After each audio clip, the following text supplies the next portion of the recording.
आज मैं आपके पास लेके आई हूँ एक दिलचस्प टॉपिक, क्योंकि आपने बहुत सुना होगा, अखबारों में लगातार आ रहा है। एक बहुत ही हाई प्रोफाइल प्रोजेक्ट है गवर्नमेंट ऑफ इंडिया जो अटेम्प्ट कर रही है, मगर वो कंट्रोवर्शियल भी है। ये है चीता री इंट्रोडक्शन प्रोजेक्ट। तो चीता जो है एक्सटिंक्ट हो गया था इंडिया में 1957 में। It was declared extinct animal, मतलब कि एक भी चीता इंडिया में 1957 के बाद नहीं था। ये बहुत ही सैड एक्चुअली कमेंट्री है इंडिया के बारे में भी, और हमारे एक पूरे वर्ल्ड के इकोलॉजिकल सिस्टम के लिए हमारा क्या एक डायरेक्शन है, एक उसके प्रति हम कितना अटेंशन देते हैं, इन्वायरमेंट के लिए, फॉरेस्ट के लिए, एनिमल्स के लिए, उस पर एक बहुत सैड कमेंट्री है।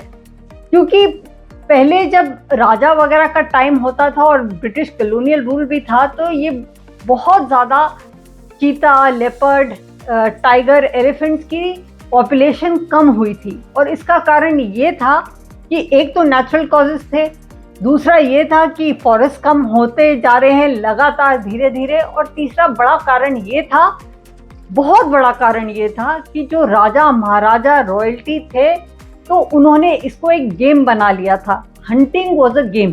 तो वो जाके शिकार पे जाते थे, बड़े बड़े ट्रूप्स, और इतनी सारी पलटनें निकलती थी, और ये इन सब जो सारे इनोसेंट एनिमल्स हैं इनको मार देते थे।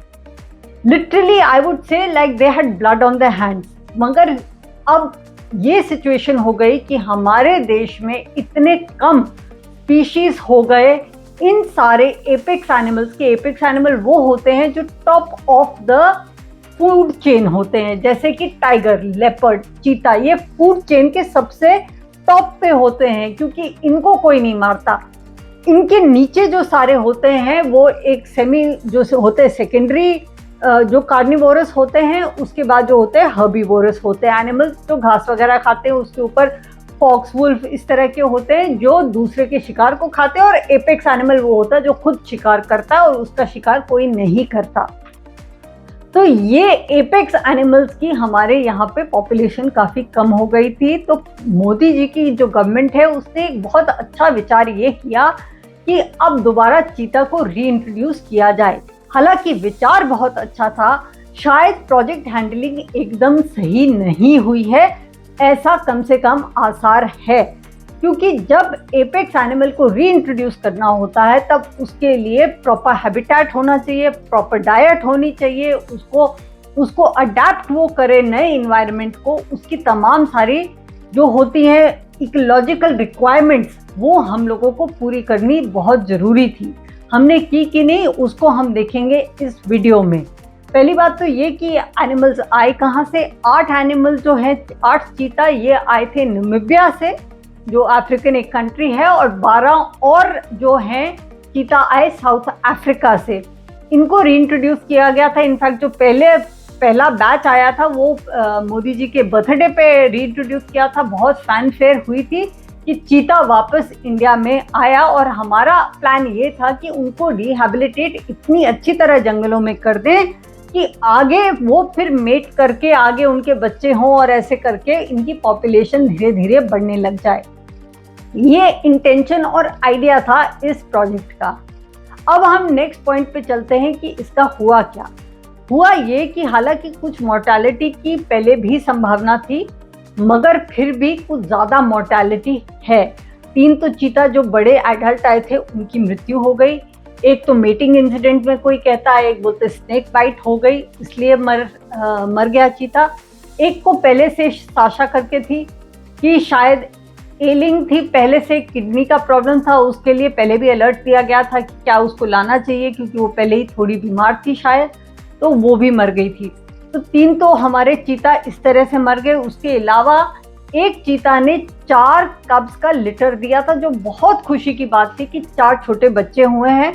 उनमें से अनफॉर्चुनेटली 3 ऑलरेडी की गुजर चुके हैं, और उनकी जो हालत थी, जब वो पता चला, जब फॉरेस्ट डिपार्टमेंट के लोग उन्होंने जाके देखा उनकी डेड बॉडीज को, कब्स को, तो देखा कि वो डिहाइड्रेटेड थे, उनको एडिक्वेट पानी नहीं मिला हुआ था, और वो मेल नरिश थे, उनको एडिक्वेट खाना नहीं मिला था। तो ये किसकी जिम्मेवारी थी? क्या सिर्फ चीता के पास ही रहने देना चाहिए था इन कब्स को, या अगर ऐसा आसार था कि इतनी गर्मी थी और इतना ज़्यादा जगह में वो जो उनकी मदर थी हंट नहीं कर पा रही थी या उसको ठीक डाइट नहीं मिल रहा था, तो क्या फॉरेस्ट ऑफिशियल्स को बच्चों को अपनी केयर में लेके उनको ठीक से खाना और पानी दूध देना चाहिए था कि नहीं?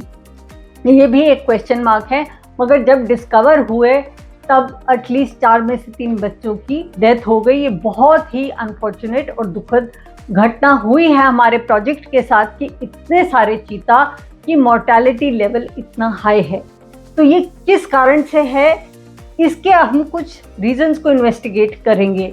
जो वाइल्ड लाइफ एक्सपर्ट्स हैं उनका ये कहना है कि स्पेशल इकोलॉजी को देखना बहुत ही ज़रूरी था जब चीतास को री इंट्रोड्यूस किया गया।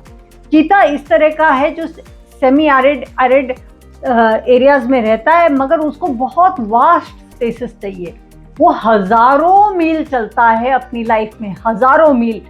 अब वो वॉक करता है अपनी लाइफ में, और जो हमारे पास एरिया है वो एडिक्वेट, जहाँ पे कम से कम उनको री इंट्रोड्यूस किया है, वो नहीं है। इनफैक्ट जब भी कोई रीप्रोडक्शन प्रोग्राम पूरे वर्ल्ड में हुआ है चीता को, तो उसको फेंस्ड टेरिटरी में दिया गया है। फेंस्ड इसलिए क्योंकि अनफेंस्ड में वो बाहर चलता रहता है और उसको अगर वो टेरिटरी ना मिले तो वो या ह्यूमंस के साथ टच में आएगा और ह्यूमन और एनिमल कॉन्फ्लिक्ट होगा, या वो दूसरे प्रेडेटर्स के टच में आएगा और उसकी लड़ाई होगी, चाहे वो टाइगर हो चाहे वो लेपर्ड हो।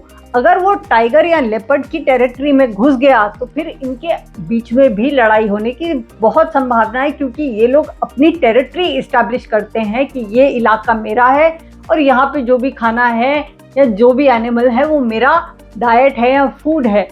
तो वो दूसरे टाइगर को, दूसरे लेपर्ड को, दूसरे चीता को उस टेरिटरी में घुसने नहीं देते।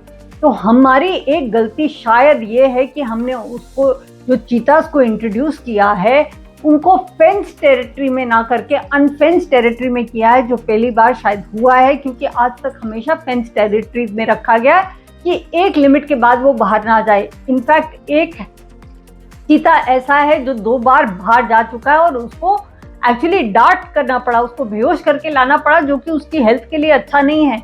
आप इतना बाहर जाने ही क्यों देते हैं उस टेरिटरी से, और उसको फेंस क्यों नहीं कर देते, रादर दैन कि बार बार उस एनिमल को डांट करके वापस लाया जाए। ये भी एक गलती है। उसके अलावा एक प्रिडिक्शन है कि और मॉर्टेलिटीज और डेथ्स हो सकती हैं अगर उनको इनफ टेरिटरी ना दें, क्योंकि जो कूनो पार्क है, कूनो नेशनल पार्क मध्य प्रदेश में, उसका टोटल एरिया जो है वो सिर्फ 500 स्क्वायर माइल्स है, जबकि इन लोगों को हज़ारों माइल चाहिए होते हैं।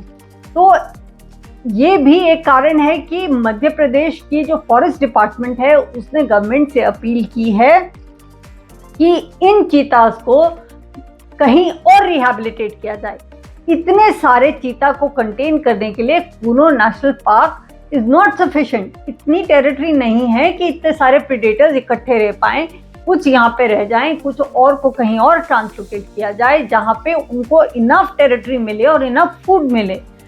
इसमें एक एरिया जो बहुत ही पॉपुलर माना जा रहा है, इस तरह के सर्कमस्टेंस जो इन लोगों को चाहिए होता है, चीता को चाहिए होता है, वो है राजस्थान, क्योंकि उसमें भी desert type semi desert area होता है, arid area, semi arid area होता है, और काफ़ी बड़ा बड़ा टेरिटरी होता है जहाँ पे इनको छोड़ा जा सकता है। फॉरेस्ट एरियाज होते हैं उस तरह के जहाँ पे ये प्रेडेटर्स रह पाएँ।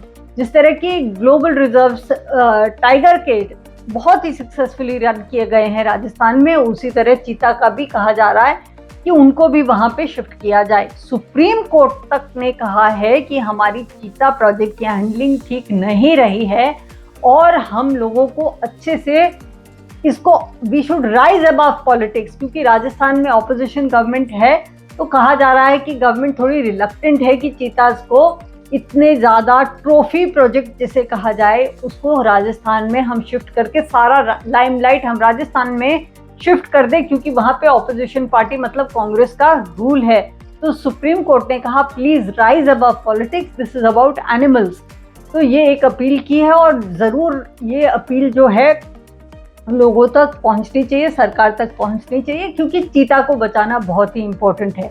हालांकि गवर्नमेंट अब काफ़ी हद तक घबरा गई है देख के कि इतनी डेथ्स हो गई हैं चीता को लेके, इसलिए उन्होंने एक 11 मेंबर पैनल बनाया है, रिव्यू कमेटी बनाई है, जिसमें जो ग्लोबल टाइगर प्रोजेक्ट था उसके हेड जो हैं उनको चेयर दिया गया है इसका, और उनको 2 साल का इस कमेटी को टेन्योर दिया गया है कि क्या प्रॉब्लम है इन चीताज को, क्या क्या ज़रूरत है और उसकी ज़रूरत हमें किस तरह से फुलफिल करनी पड़ेगी, चाहे वो मेडिकल हो, चाहे फूड हो, चाहे टेरिटरी हो, मगर उसको बेस्ट कैसे हम रख पाएँ उसकी अब रिव्यू कमेटी बनी है और वो लोग काम करेंगे। उसके अलावा वो इको टूरिज्म को, लॉजिस्टिक्स को, इस तरह की तमाम चीज़ों को देखेंगे और साथ में एक बहुत बड़ा ये काम करेंगे कि कम्युनिटी को किस तरह से, मतलब कि आसपास के जो गांव वाले हैं उनको कैसे इन्वॉल्व किया जाए कि वो कभी अगर इस तरह का प्रेडेटर अगर बॉर्डर पे आ जाए, गांव और जंगल के बॉर्डर पे आ जाए, तो उसको अटैक ना करें और उसके साथ कोऑपरेट करें, या उसके क्या मेथड्स हो सकते हैं कि दोनों पीसफुली कोएग्जिस्ट कर पाएं। तो ये रिव्यू कमेटी काम करेगी और लेट्स होप कि ये रिव्यू कमेटी अब से कम, अब तो इतनी डेथ्स हो गई हैं चीता की, कम से कम अब से वो कुछ अच्छे कदम ऐसे उठाएं कि जितने चीता अब हमारे पास हैं और भी जो चीता आने वाले हैं उन सब की अच्छे से देखभाल हो पाए और चीता का जो पॉपुलेशन है वो मल्टीप्लाई कर पाए और वापस रीइंस्टेट एक्चुअली ढंग से इंडिया में चीता का रिहैबिलिटेशन हो पाए।